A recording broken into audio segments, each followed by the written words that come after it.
Bonjour, heureux de vous compter de plus en plus nombreux sur DIAF TV. Au menu de cet après-midi, un symposium en cours de préparation. Et pour en parler, qui mieux que le président du mouvement des cadres dirigeants et entrepreneurs camerounais de France pour nous apporter toutes les informations nécessaires pour cet événement somptueux pour lequel vous êtes tous invités le 10 octobre prochain. Chers web téléspectatrices et téléspectateurs de DIAF TV, j'ai donc l'honneur cet après-midi de recevoir M. Christian Tchounda depuis le Valois-Perret.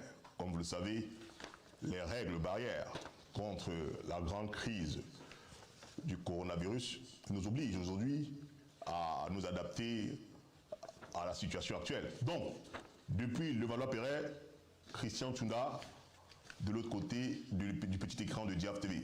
Monsieur Christian Tchounda, bonjour et merci d'avoir accepté notre invitation. Bonjour monsieur, merci pour cette chaleureuse invitation. Très heureux d'être avec vous cet après-midi. Alors, vous êtes donc le président du MCDEC, entendez, mouvement des cadres, dirigeants et entrepreneurs camerounais. Est-ce que j'ai bien prononcé la définition de MCDEC?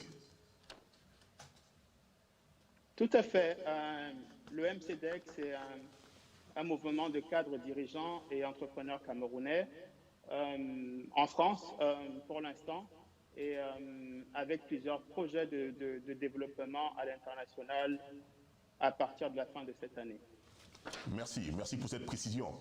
Alors, Président Christian Tchounda, avant que vous ne nous déroulez ici les différents grands moments pour lesquels nous nous retrouverons le 10 octobre prochain, à l'occasion de la deuxième édition, c'est bien ça, du symposium de votre association.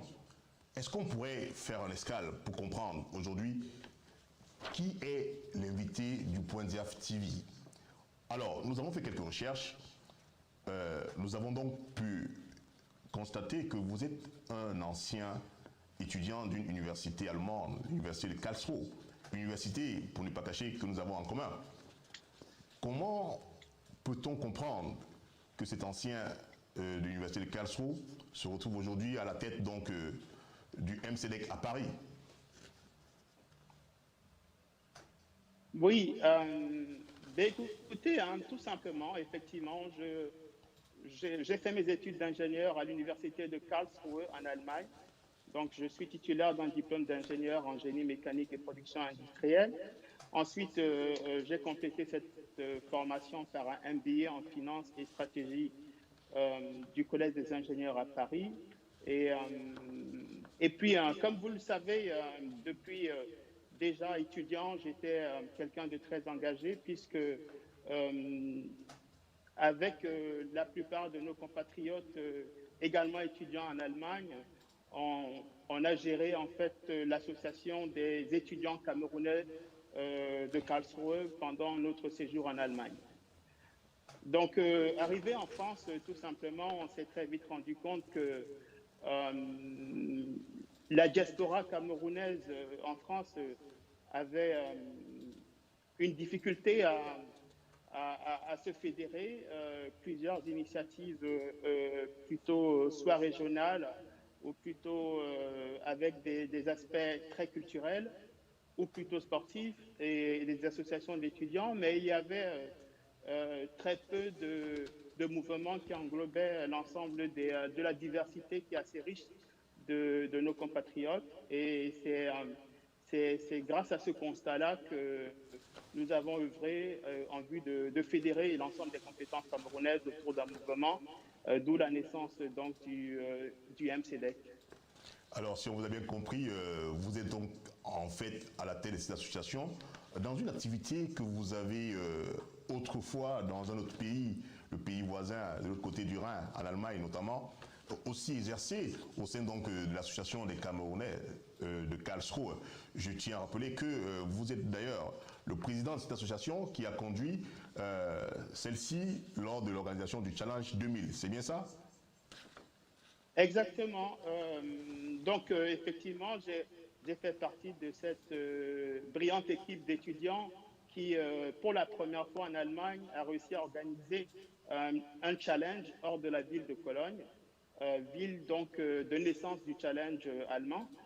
Nous, à Karlsruhe, on nous a fait confiance tout de suite sur notre capacité à organiser cet événement majeur de la diaspora camerounaise en Allemagne dans notre petite ville à l'époque de Karlsruhe. Bien évidemment, tout cela s'est assez bien passé puisque cet événement a eu un franc succès et grâce à cela, cette expérience a été renouvelée dans d'autres villes en dehors de la ville de Cologne. Oui, alors c'est pour donc nos web téléspectateurs qui vous suivent, hein, qui donc prennent la mesure de l'épaisseur de l'invité de cet après-midi et surtout du président du MCDEC qui donc n'est pas n'importe qui. Alors, est-ce que vous serez d'avis que vous êtes simplement un produit de l'Allemagne qui apporte en France de Deutsche Qualität dans l'organisation d'un certain nombre d'événements? Ben, écoutez, je ne sais pas si je suis un produit de l'Allemagne. Ce que je sais, c'est que on a eu, vous le savez également, la chance d'avoir plusieurs expériences, plusieurs vies en une seule vie. Et ce sont ces différentes expériences-là qu'on essaie aujourd'hui d'utiliser pour réaliser pour notre beau pays et surtout pour nos compatriotes des événements, des plateformes de réseautage et également des capacités à nous mettre en place pour pouvoir viser des objectifs communs. Donc, je pense qu'en fait, aujourd'hui, ce qu'on pourrait dire, c'est qu'on est en fait le fruit d'une vie.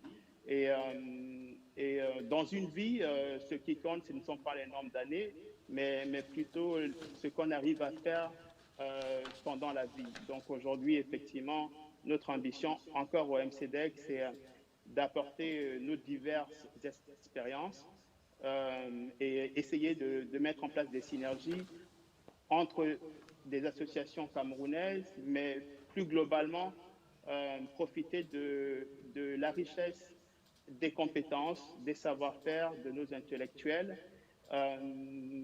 et de fédérer en fait autour d'un mouvement qui sera capable de produire des fruits qui seront assez intéressants pour notre développement dans nos pays d'accueil, mais également pour le développement de notre cher pays. Merci pour ces explications, Monsieur Christian Tchounda. Alors, de manière très spécifique, on a bien compris que vous n'êtes pas quelqu'un qui est tombé comme ça par hasard, vous avez roulé votre bourse ailleurs. De manière très concrète, quels sont les objectifs du MCDEC? Très concrètement, les objectifs du MCDEC, c'est améliorer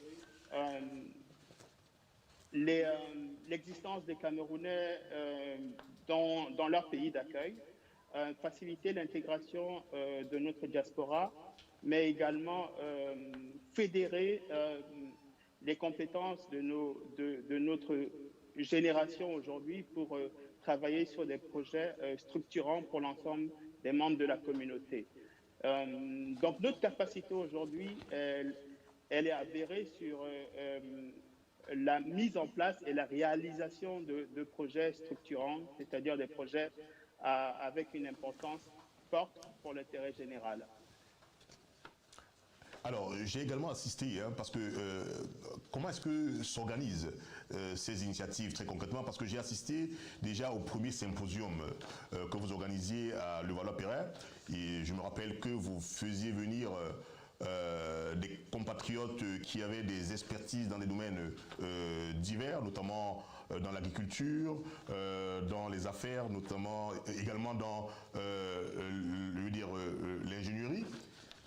Comment est-ce qu'un Camerounais qui vous écoute aujourd'hui vous contacte en se rassurant que finalement il est au bon endroit pour son intégration en France, puisque vous parlez de faciliter l'intégration des Camerounais en France? Très concrètement, quelles sont les initiatives du MCDEC pour faciliter cela?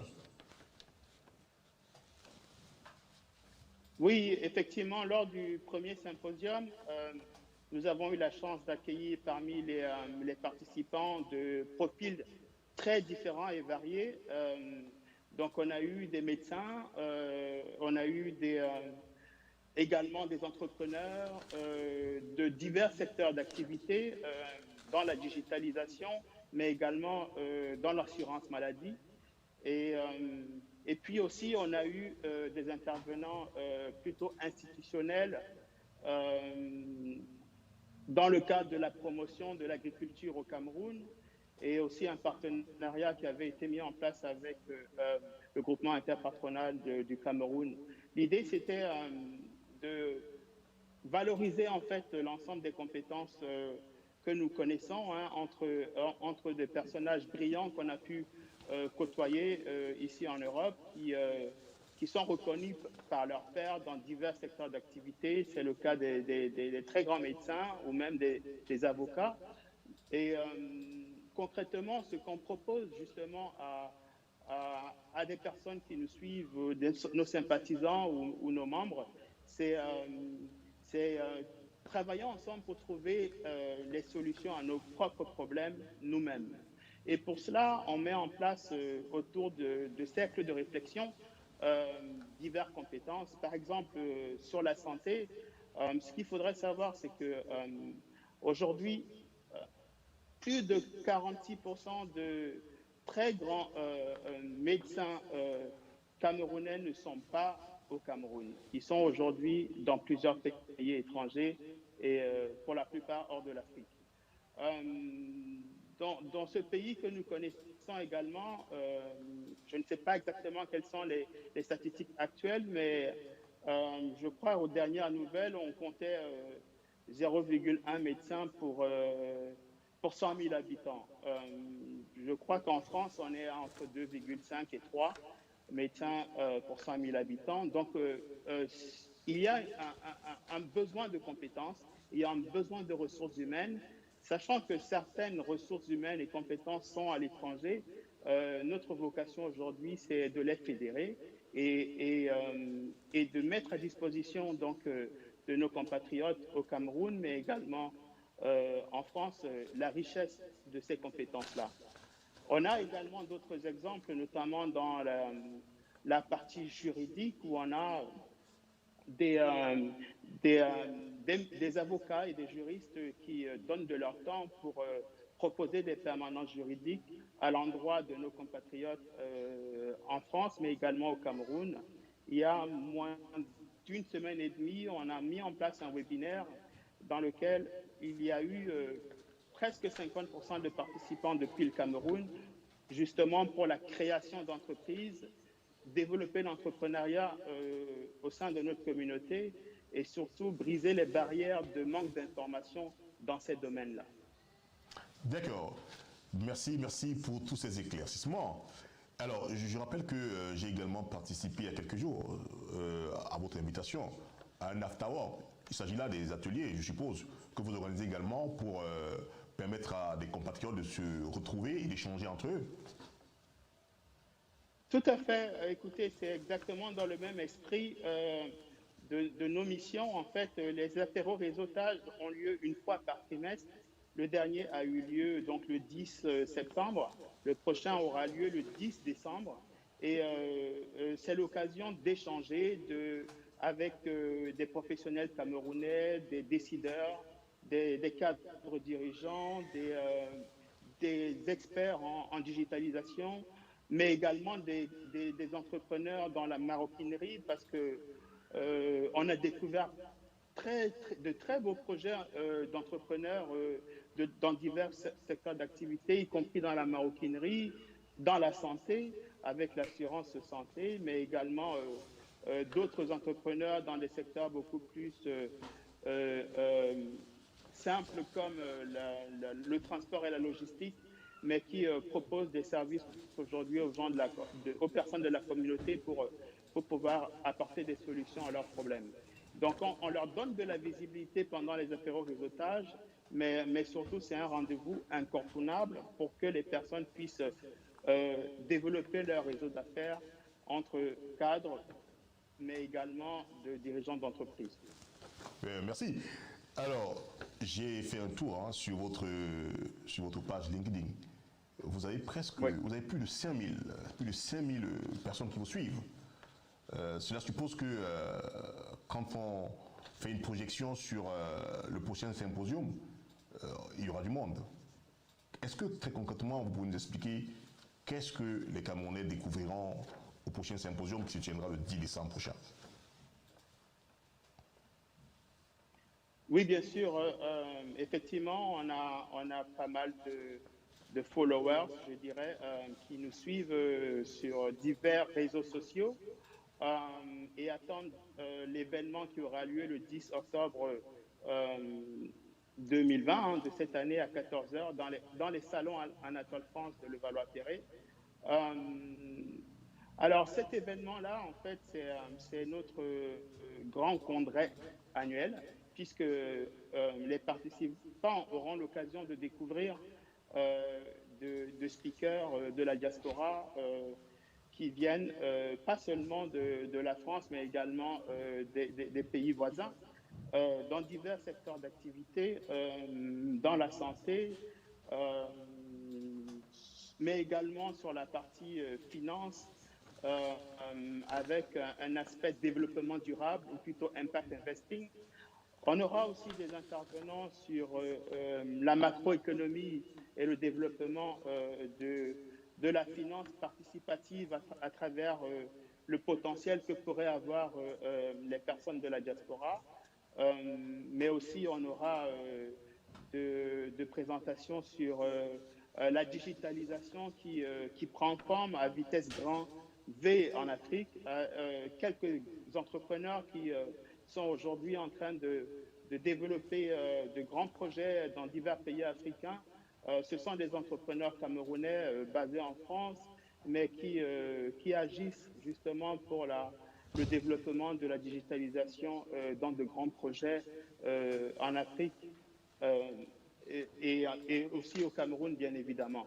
Donc, ces participants auront droit à ces présentations-là pour leur donner des idées sur les opportunités post-Covid et également comment se mobiliser pour pouvoir aller à la pêche à la bonne information pour mûrir son projet et surtout le réaliser. D'accord. Alors, est-ce qu'aujourd'hui on peut avoir, pas forcément tous les noms, quelques noms des intervenants? Est-ce que la boucle est déjà, est-ce que je veux dire, est-ce que la liste est déjà définitivement arrêtée? Ou alors vous continuez à faire appel à des expertises qui aimeraient venir partager leurs expériences avec les compatriotes? Oui, bien sûr, on aura divers intervenants. Je peux citer, mais vous verrez probablement sur notre site internet. Donc, on a déjà la confirmation de la grande majorité de nos intervenants, même si, bien sûr, on n'est pas à l'abri de changements avec le contexte inédit que nous vivons depuis plusieurs mois. Mais aujourd'hui, je vous dirais, on a des personnages comme le docteur Kadji, qui est urgentiste et qui a travaillé sur la lutte contre la COVID-19 en France, mais également qui a mobilisé sur le projet Blocorocam qu'on a lancé au Cameroun. On a un fondateur de Diaspora Santé, hein, une assurance maladie destinée aux personnes au Cameroun, mais financée par la diaspora.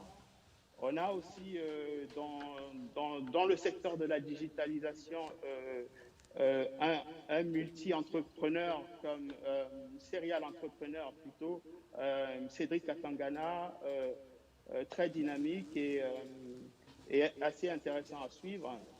Et donc on a, tout à l'heure j'ai parlé de la digitalisation, c'était la société Sprinté, donc un responsable cadre dirigeant de la société nous présentera les opportunités de ce secteur. Et puis sur la fin, on va attaquer la problématique du financement et avec la participation d'une experte qui est à la Société Générale en France qui travaille sur ces sujets-là de façon continue.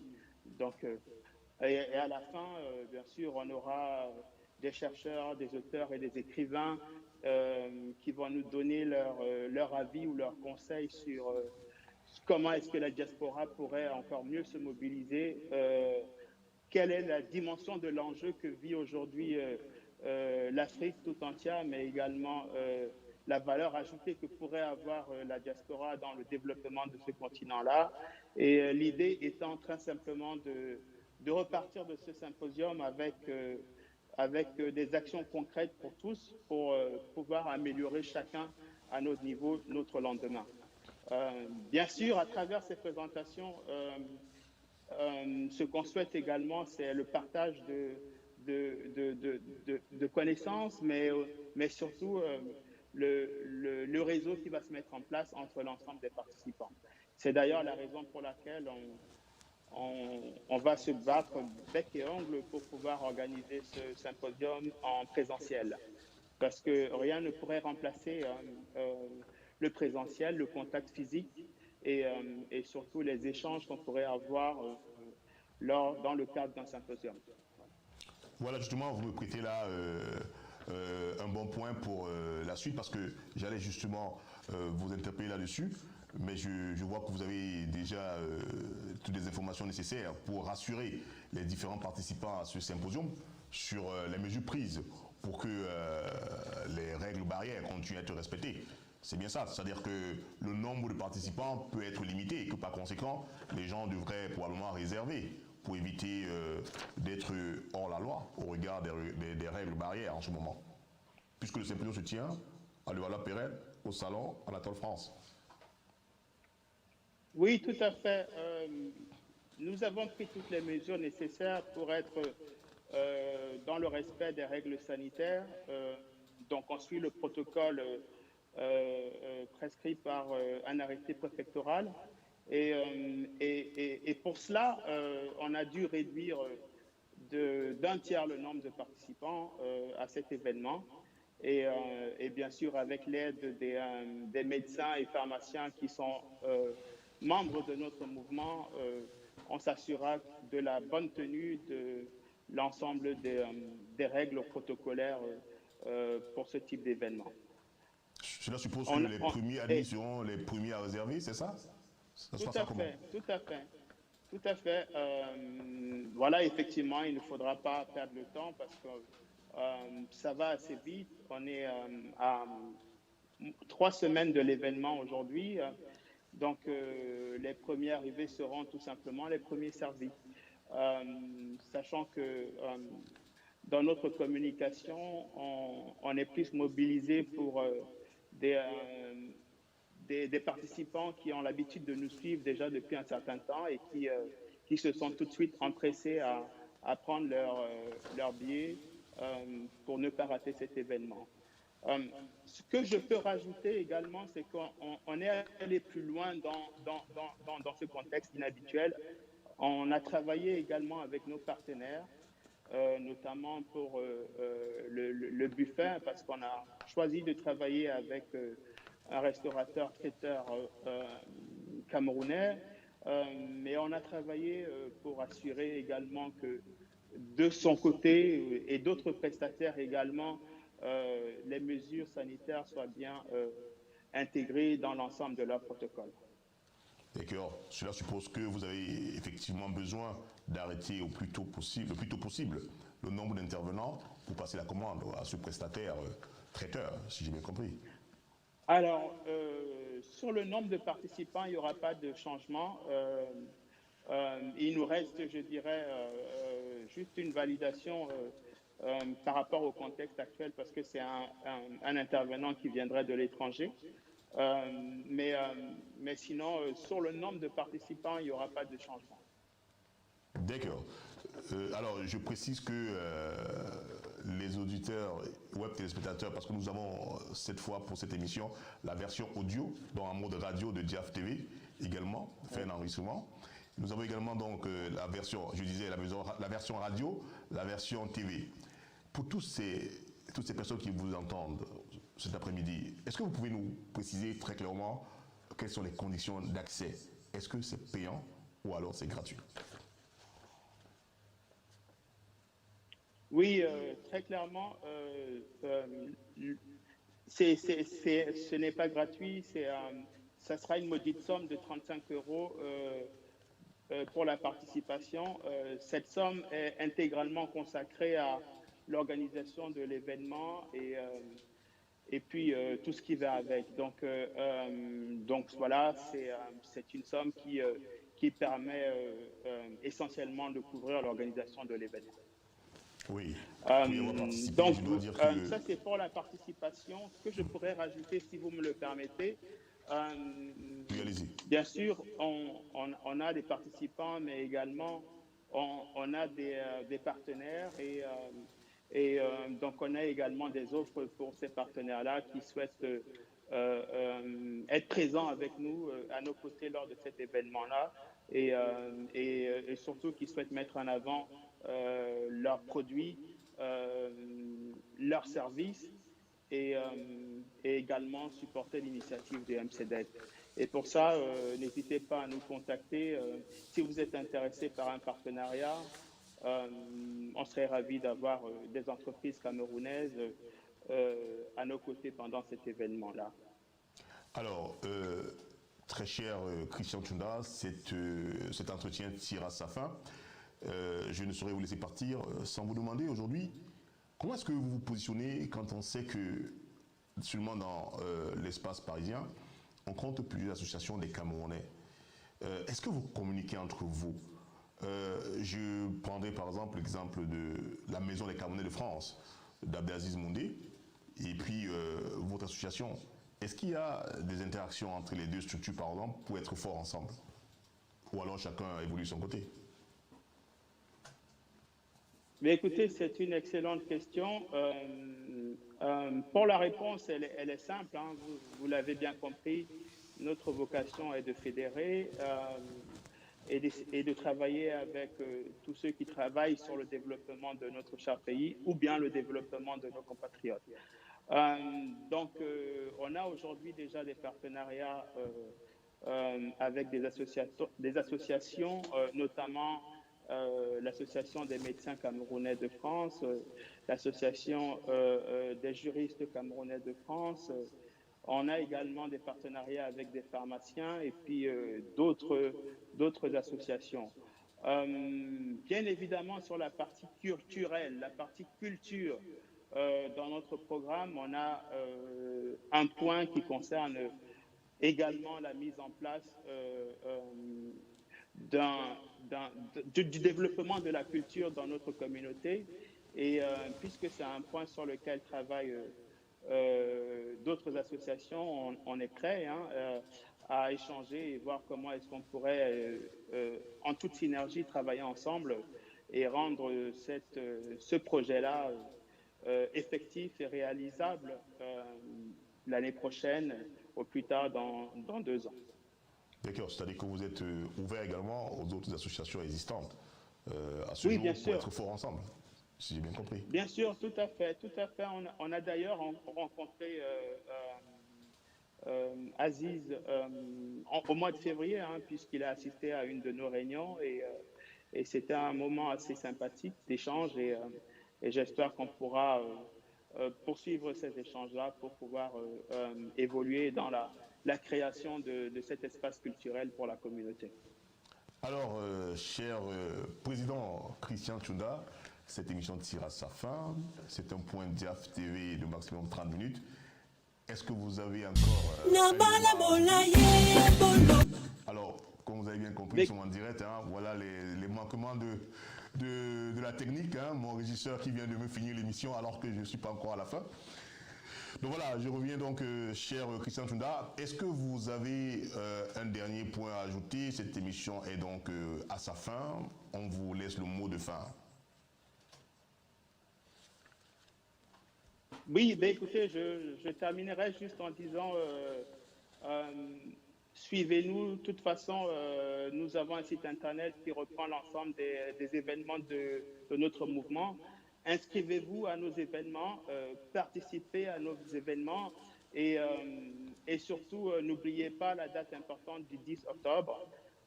Nous avons une billetterie qui est encore ouverte. N'hésitez pas à vous renseigner et surtout participer en étant présent à cet événement-là. Ça sera une occasion magnifique de pouvoir se rencontrer et de pouvoir échanger ensemble et surtout d'analyser ce qu'on pourrait encore faire de mieux tous ensemble.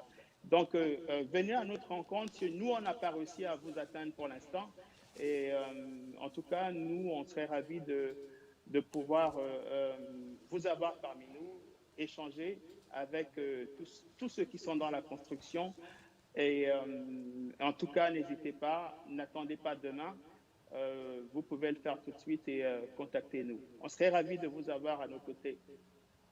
Merci. Merci à Diaf pour cette invitation.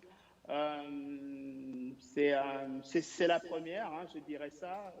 Et je dirais également que j'espère qu'on aura d'autres occasions de revenir sur votre plateau pour présenter nos réalisations et surtout mettre en avant nos activités. Ben, désolé encore pour les aléas du direct, vous savez nous sommes en direct et voilà, c'est ça les aléas du direct. Désolé pour le son de temps en temps de fin de l'émission qui surgit contre tout ça. Alors, désolé encore une fois de plus. Alors, je ne sais pas ce qui se passe à la régie. La dernière fois, tout s'est passé sans souci. J'espère que tout va bien du côté de la régie.